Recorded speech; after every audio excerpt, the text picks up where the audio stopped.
In April 2025, 38-year-old Hassan Haidar died unexpectedly in Windsor, Ontario.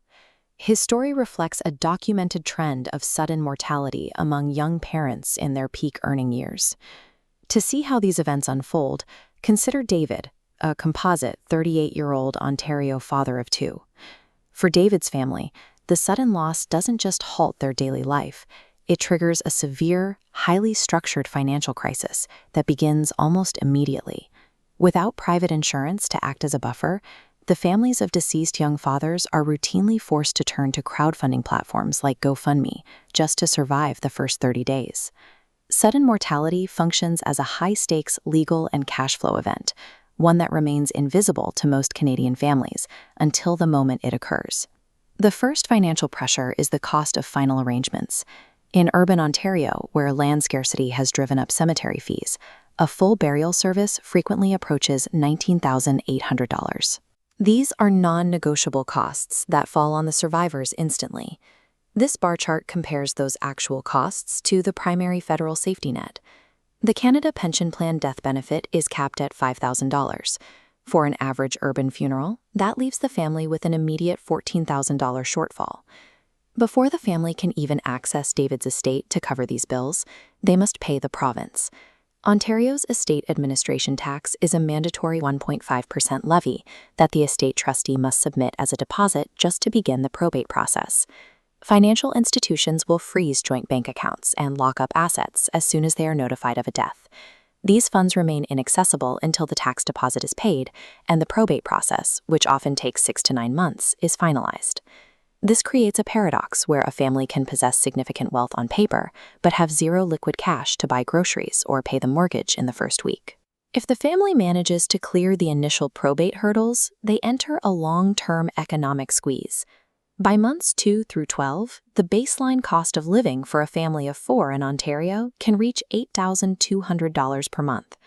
Actuarial data shows that surviving spouses under age 55 experience an immediate 23% drop in household purchasing power. As this graph demonstrates, while the income line falls, the line for fixed costs like property taxes and debt servicing remains entirely unchanged. Returning to work to fill this gap triggers a new problem. Income-tested safety nets like the Canada Child Benefit are clawed back as employment income rises, effectively penalizing the household for trying to recover. These pressures compound over decades. For a family with 2 children, the upcoming liability for post-secondary education is approximately $100,000 per child. Surviving in this high-cost environment on a single income is not a matter of careful budgeting. Without a capital injection, it is a mathematical impossibility for most households. To counter this, most families rely on insurance.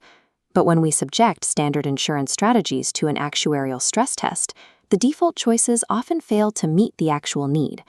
Workplace group life policies are a common first line of defense, but they are limited. They are non-portable if a spouse leaves the company, and the payout is typically capped at a low multiple of the employee's salary. Mortgage life insurance creates a different inefficiency. As this chart shows, the payout shrinks every year as the mortgage is paid down, even though the premiums remain flat.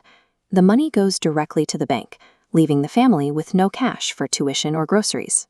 While universal and whole life policies offer permanent coverage and tax-deferred growth, they are often too expensive for middle-income families who need to maximize their death benefit. Term life insurance is the only tool that passes the stress test for this scenario. It provides a large, fixed, tax-free payout directly to the spouse for the lowest possible premium. Securing a policy only works if the coverage matches the family's true liabilities. To find that number, financial actuaries use a standardized calculation called the DIME method. The DIME framework analyzes 4 pillars: D for outstanding debt, I for long-term income replacement, M for remaining mortgage balance, and E for future education costs. This demonstrates why a $500,000 default policy is insufficient. For a typical family, the true need is between $1.2 and $1.5 million. Relying on a round number estimate often leads to underinsurance. The DIME method provides the mathematical foundation required for family solvency. There is one final structural adjustment needed to solve the liquidity problem. Parents must ensure they have named direct beneficiaries on all life insurance policies and registered accounts, such as TFSAs and RRSPs. When a beneficiary is named directly, the funds bypass the estate entirely.